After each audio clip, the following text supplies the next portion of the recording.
Going yet? Dude, we've been going. All right, let's go. Okay. Let's go. Let's go. Why do I keep leaning into the microphone? I don't know.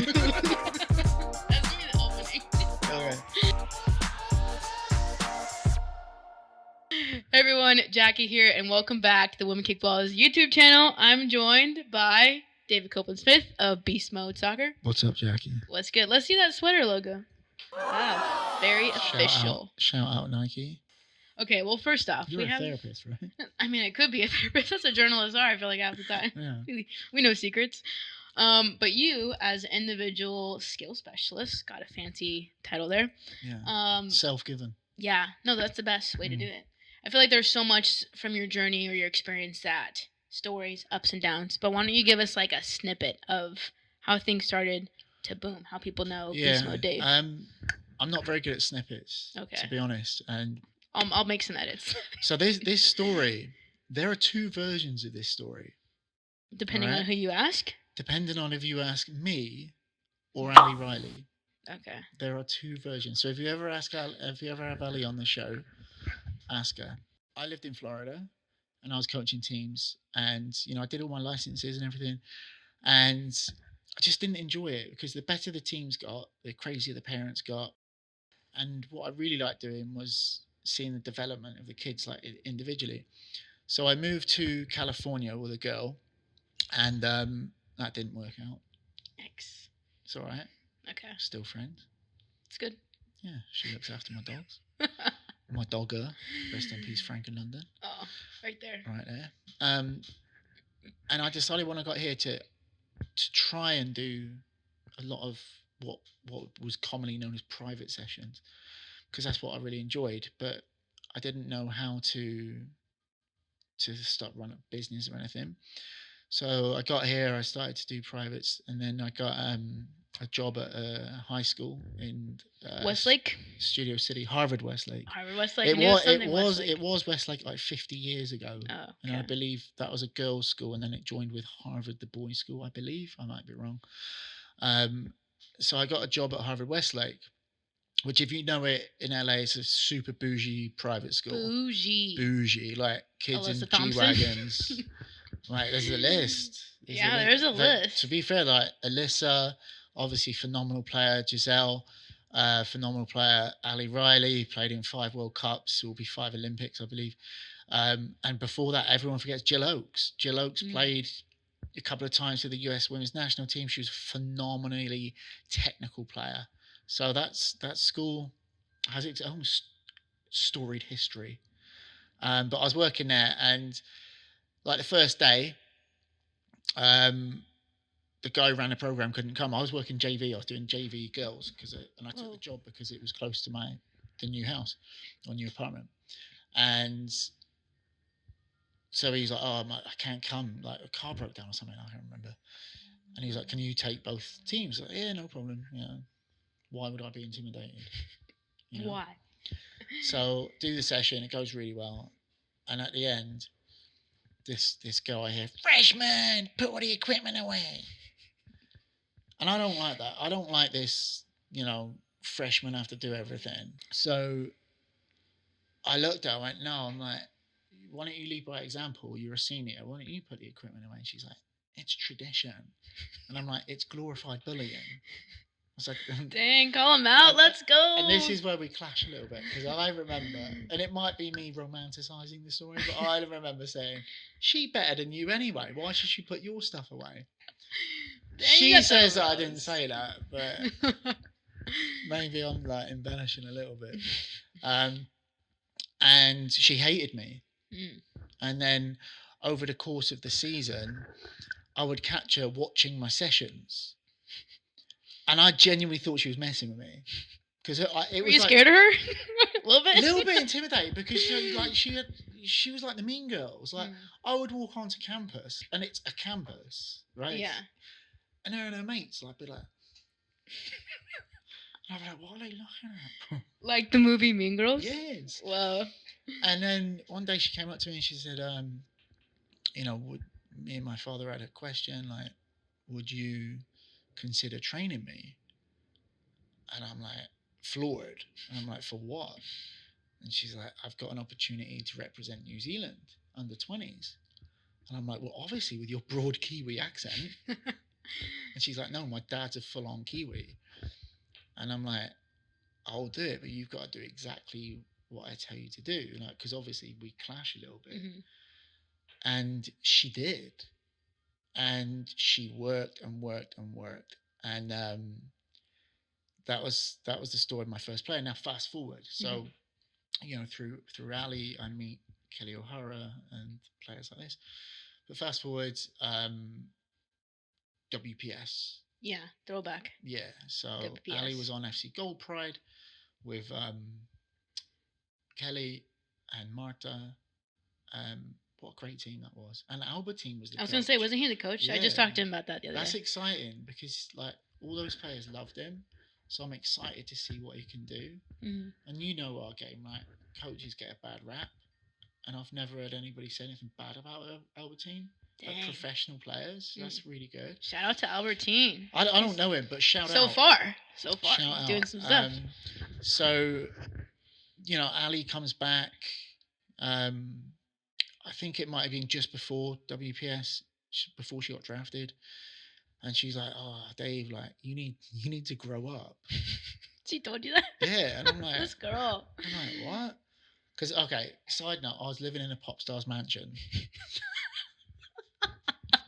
Can't with you. I was living in a pop star's mansion who had a soccer field in his backyard because I was dog sitting for him.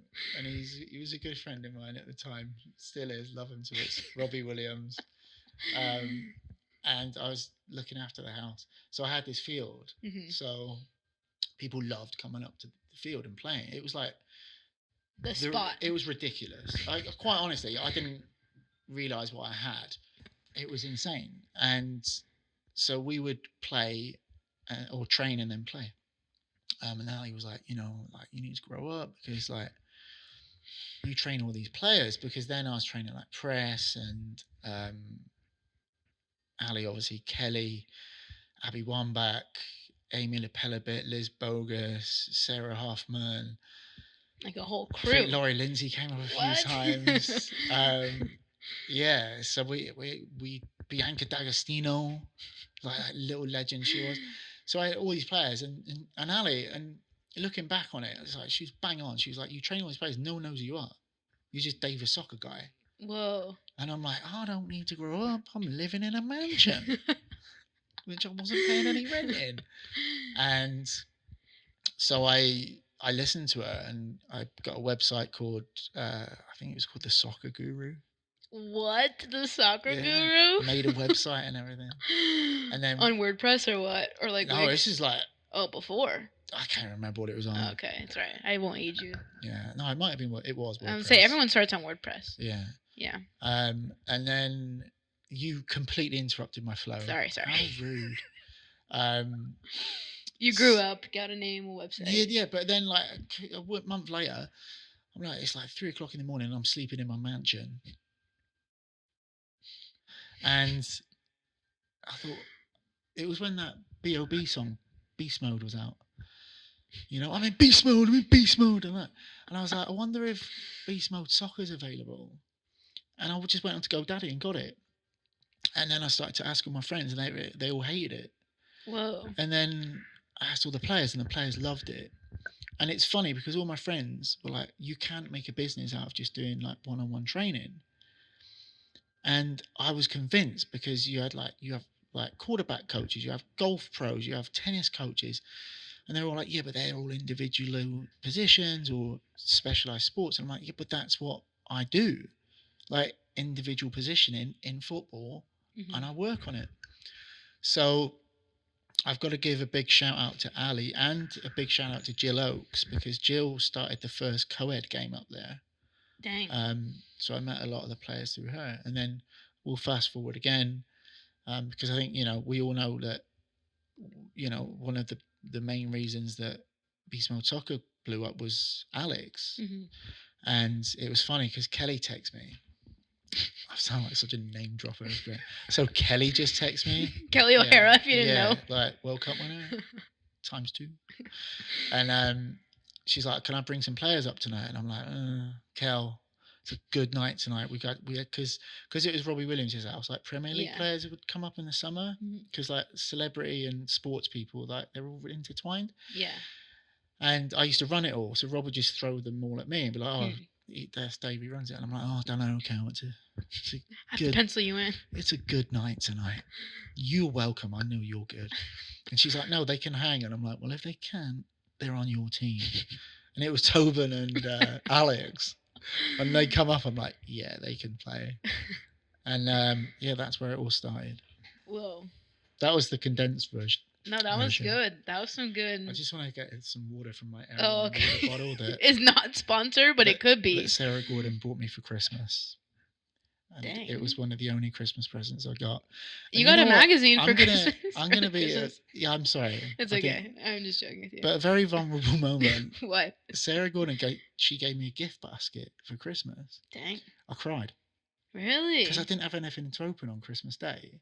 Because I was on my own. Because I don't want to. You were here. Yeah, because I don't want to leave. Because my dog Gunner. Yeah, Gunner. Which is the middle one. He's 14 and a little. Well, 14 and a lot. He's 15 in March. Yeah, you got to stay with Gunner. So I didn't want to leave him, and I haven't had any alcohol for like since June, and she was so thoughtful. Like she bought me non-alcoholic wine. Wow. Like it was amazing, and like I got tears in my eyes. She sounds like a good gift giver. And she gives it to me, and she's like, "Look at me." She's like, "What's wrong?" I'm like, "Don't worry about it." I got something in my eye. It was funny, man. Wow. But yeah, shout out to Sarah because Sarah. You know what? People who put thought into things, it means so much. Yeah. Right? And she was very thoughtful. I might tear up again. That's right. I'll edit some tears. Thanks. Just kidding. Okay, but speaking of that, like people's character and their personality, I'm sure you've seen a lot from younger players to college and those who are going pro. Like, what do you look for when it comes to players wanting to you to train them? Like, are there certain things that you're mindful of about their work ethic or just who they are as a person that makes you say like, yeah, I want to train you? Desire to be the best and work ethic to follow through, right? Because everyone says they want to be the best, and I'm going to use Sarah as an example again in a minute, and Rach, Daly, and Alex. In fact, like most of the players that I train with, but I'll pick on those three. And that's it. It's like everybody says they want to be the best, but when it comes to follow through, very little do it, maybe 10%, right? Which is why gym memberships spike on January 2nd. Yeah. By February, the gym's empty again. And it's the same in football. So, I've got so much free content out there. Mm-hmm. Which go to Beastmode. What's your website? Go to beastmodesoccer.com/BMSFC, and it's a full-on program and it's free. There is an upsell to my app, but the actual content for BMFC is free. And if you follow that content and follow through with it, you will become the best player that you can be. But very few want to actually do the work. And I say Sarah Gordon because Sarah lives in Calabasas. We call them Calabasas. But Sarah lives in Calabasas, which is far. Yeah, that is far. That's... Yeah. Would you drive to Calabasas? No. That's like what? Another... God, at least an hour, isn't it? I was going to say, with traffic. Yeah. Then you add on traffic on top of that. And this off-season, at least 3-4 times a week, she's driven to Redondo Beach for 7 a.m. Dang, prime time too with traffic. That's follow through. Yeah. Right? So you look at someone like Sarah, who has started to realize she's really good at this, right? And she's managed to shift mentally to realize that she's not just fast. She's got the potential to be a very, very good player as well, and she's worked on it. And I say Rach because everybody knows Rach Daly now as goal scoring threat. She killed it over here, and then she's gone to I think that was a tipping point for her career. Like, can I do this in other leagues in England? Yeah. Right? And she top goal scorer in a league where Sam Kerr plays, right? Yeah. Not an easy thing to do on a mid-level team. So Rach, when she was at college, she went to St. John's. She would come here for the summers to play for LA Strikers, which then merged with Pally Blues to become, I think they were the LA Blues. Shout out to Tracy Kevins. Rach would literally spend 6 hours a day just driving around with me in my truck and training with anyone. Whoa. Like 10-year-olds to 16, 17, 18 college kids. She didn't care because she knew that she would get her touches in and she was working toward something that I think we both knew that she had the potential for, but it was kind of unspoken. And then, like, what can we say about Alex? Like, I've been working with Alex for 12 years. The way you say that. 12 years. That's a long time. Yeah. And she gets better and better. And I think, you know, Alex with Charlie when she was 8 months pregnant, or maybe 7, I can't remember. And we actually had a video a week before that, and that went super viral. And like all these doctors came out of everywhere. So this is not healthy for the baby. What? Yeah, they weren't actually doctors. They were just men in the comments on Twitter. But like, and people don't understand, like, that's her drive. And coming back from Charlie, like, she had the goal of being better. And she did, she was. And, you know, I think that that's what we look for in players. It's the attitude, the enjoyment of training, and the follow through is massive. So obviously you go to a lot of games, especially NWSL games in person, where you're texting me to ask to take pictures of you from the sidelines because you got a haircut or something. No, it's because then I put them on Instagram and it looks like I've got paparazzi. Yeah, paparazzi. Or you're watching them from home, whatever it is. So do you watch it from a place of enjoyment at a game, or do you watch it from an analytical perspective of like how you can check in with your players? That's a really good question, because when I'm at the stadium, I try to just enjoy the flow of the game. But when I'm watching at home, incredibly analytical. So, you know, I watch every single NWSL game. Every one? Yeah. So when they overlap, I record it, and I'll record them because I can't focus, you know. Yeah. And I just study my players, see what they can do better, see what they're doing well. And I think that's what people don't understand, is that we niche so closely in and zoom in on little things that players can add to their games. And it's because, you know, I'm obsessed with it. That I've got Alex this week, and I've spent, you know, this weekend I've watched 3 games, and I've watched every time she's touched the ball in the last 20 games off of Y Scout. Seen where her shots are going, seen where she can improve her clinicalness, and then I write the sessions based on that. And I'll send it to Alex beforehand so she knows what we're doing. So kind of going off that too, I mean, it sounds like obviously there's so much prep work that people don't see on social media, right? So like, what does a typical like prep session for you look like? And then what does a typical day look like of putting all that into practice? Would you like me to do a day in the life of? Yeah, let's day in the life. TikTok. I know. You know what those, right? When they go, this is me waking up. Who's filming you waking up? No, they are filming themselves. That's so embarrassing. Who's filming? Someone's broken in and they're filming you waking up, and you're like, oh, this is me waking up. Dude, that's so cringe. So cringe, man. Yeah, no. So with the professional players and a lot of the ECNL as well in college, I use analysis software, Y Scout. So then I can get every time they've had an action on the ball, rather than just watch the entire game, because I'm interested in adding to my players. Right. So a lot of it is with that, and then I build the sessions out. That probably, for an hour session, probably takes an hour and a half to write it. Okay. To make sure it's good enough. And then, honestly, a typical day, people will be very, very upset. It's boring. You know, I wake up very early. Usually do sessions early as well. Come home. If I've got sessions the next day, get back on Y Scout, write the session for the next day, and then it's about customer service stuff for our app and social media.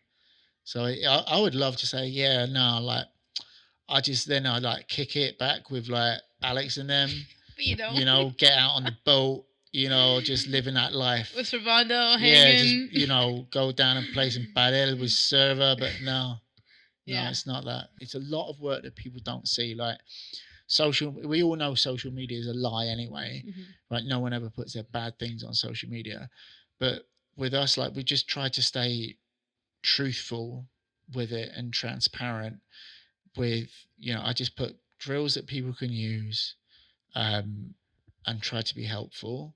Last few questions here. Thinking about how, like, obviously in season and off season, I feel like there's two different aspects to it. Like, in season, there's so much going on from like 6 games a weekend, and then off season, like, things are still happening. But for you, like, how often do you communicate or stay up to date with these players, especially when they're in season? Yeah, in season, you've got to be incredibly mindful. And I don't give instructions or anything because you might or I might be contradicting A coach. the coach, and yeah. you know that if anything, I want to be a cohesive unit. So, you know, in season, I watch a lot, obviously, analyze a lot, and I'm basically building up material for the off season. Whereas, you know, off season it's all work, work, work. It's train, train, train. So in season, I have worked with players in season, you know, with blessings from the club, but it's usually, honestly, like I don't, you know, we say individual skill specialist, individual technical trainer, but I kind of see it as like a player is a unit, and to make up that unit, I'm part of, you know, and you're part of the, you know, their strength trainer, their speed trainer, you know, and it's, I often describe myself as a soccer therapist because if someone's, you know, having a bad run of games, that's where I come in. And again, that's what people don't see, and they never will see it because it's vulnerable. Yeah. You know, and it's just helping players and guiding them through tough times, and then stepping away at the good times. You know, and letting them celebrate the good times. So speaking of good times, because I mean, every 4 years we have Olympics and the World Cups. Obviously, this past one was a little rough for the U.S., but it's rough for you. Yeah, England made to the final. Dude, we're fine. It was rough for a lot of people. I don't know why you take your best player off at halftime in a final, but there you go, top goal scorer in the league. Hot take right there. Take her off. But she's an amazing coach. She is. Yeah. Okay, but like thinking of that, for you, like how do those big tournament milestones impact where your training sessions are for players in certain time frames like that? So, World Cup we usually do 2 weeks beforehand before they go away. Same with the Olympics, and I would say like there's some of your most prideful moments. Is that the right word? I don't know. Like, most proud moments. Proud, yeah. When you see players like, you know, and I know England lost in this World Cup, but just to see Rach get to the final was, because Tracy Kevins always says that I'll be remembered for my work with Rach, because you know she was a college kid, and Tracy had her on like when she was a little scally runaway on the England youth national teams. So that's how they knew each other. But she always says like that's what I'll be known for because of my work with Rach. And just to have that moment of her in the World Cup, and I was fortunate enough to go and see them when they beat Nigeria, and it, for me, those tournaments are amazing because when you're in it day to day, you don't realize how much of a big deal it is for players to get on that stage, you know, and whatever team it is, the Philippines, it's a big deal. Yeah. You played in a World Cup. Only a handful of people can say they've done that. And sometimes, when you're at the events, you're like, and you're seeing posters of your players all over the place, and you're like, this is massive. Yeah. So it's nice to see the recognition. And if you look, I've been to every World Cup since 2011, and the growth has been phenomenal. Like I was in Germany in 2011, and Canada did an amazing job in 15, but then you went into France, you wouldn't know they were holding it. That's weird. If you don't hold it, don't hold it. Yeah. Like I arrived in Lyon, there was nothing in the train station. What? To say there was a World Cup. What do you think about this one then? This one was good. Yeah. Yeah, because the Australians are the most competitive people on earth. Yeah. Like you could be walking on the street and they'll try and race you walking. So they're going to do it right, Right. So no, Australia did a great job. Last question, and this is a general one, so wherever your thought or brain goes. But what advice would you give to someone who's wanting to work in the soccer industry? Again, it could be training or maybe on the other career side of it. In the soccer industry, yeah, I think you have to be a trailblazer. And I look at people like you who created something out of nothing, and that's a big deal. Right, and people, and you look at the magazine, people don't understand the amount of effort that goes into that. But honestly, trailblaze, make your own way, and then you'll meet the contacts that you need to push on. But don't rely on the contacts. Rely on being excellent. Because people, trainers and stuff, they always reach out and like, how did you get where you were? How did you build a following? Who cares about showing up? Who cares about the following? Yeah. Honestly, who cares? I'm really good at what I do. I'm really, really good, and I care about the players. I think I care about the players more than anything, and that's why we've done really well. It's not because of some viral videos, because anyone can do that, right? Just go out and be really, really good, and eventually you'll get your break like you have. That's good. Words of wisdom, right there. Try. You can Venmo me You later. didn't practice that in the mirror this morning, huh? Venmo me $50. All right. I got you. All right, Dave. Final thing. This is your time to just hype yourself up. Where can people find you? Download the app if they want to get that. Like, where are all the things? Have you let me speak? Okay.